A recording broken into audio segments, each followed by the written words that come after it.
Hello दोस्तों, welcome to my channel. दोस्तों, अपने इस वीडियो को स्टार्ट करने से पहले मैं नए आने वाले यूज़र से ये रिक्वेस्ट करूंगी कि वो हमारे चैनल को सब्सक्राइब करके जल्दी से बेल आइकॉन के बटन को प्रेस कर दें।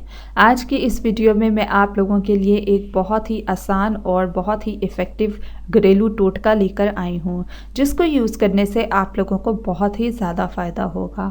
आज का ये मेरा टोटका स्पेशली उन लोगों के लिए है जिनकी सांवली रंगत है और वो अपनी सांवली रंगत से बहुत परेशान हैं। दोस्तों, सांवली रंगत तो वैसे बहुत ही ज़्यादा अट्रैक्टिव कलर होता है और लोग बहुत ज़्यादा अट्रैक्ट होते हैं सांवली रंगत पे।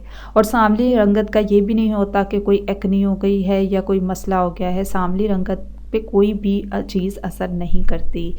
तो दोस्तों, सांवली रंगत एक बहुत ही अच्छी रंगत होती है, लेकिन फिर भी बहुत से लोग ये कोशिश करते हैं कि हमारा रंग साफ़ हो जाए। आज मैं आप लोगों के लिए बहुत आसान टोटका लेकर आई हूँ, जिसको यूज़ करने से आपकी सांवली रंगत थोड़ी बेहतर हो जाएगी और ब्राइटनिंग हो जाएगी। आप लोगों ने क्या करना है, आप लोगों ने कच्चा दूध लेना है और कॉटन की मदद से अपने साफ़ फेस पे लगाना है और लगा के उसके 10 मिनट के बाद आपने खाली पानी से इसको वॉश कर देना है।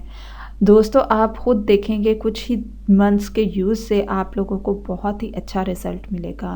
दोस्तों, ये छोटे-छोटे टिप्स अपने उन दोस्तों के साथ भी शेयर किया करें जिनको इनकी बहुत सख्त ज़रूरत होती है। ये थे आज के हमारे बेनिफिट्स और टिप्स। मज़ीद वीडियोज़ के लिए हमारे चैनल को सब्सक्राइब करके जल्दी से आप लोग बेल आइकन के बटन को प्रेस कर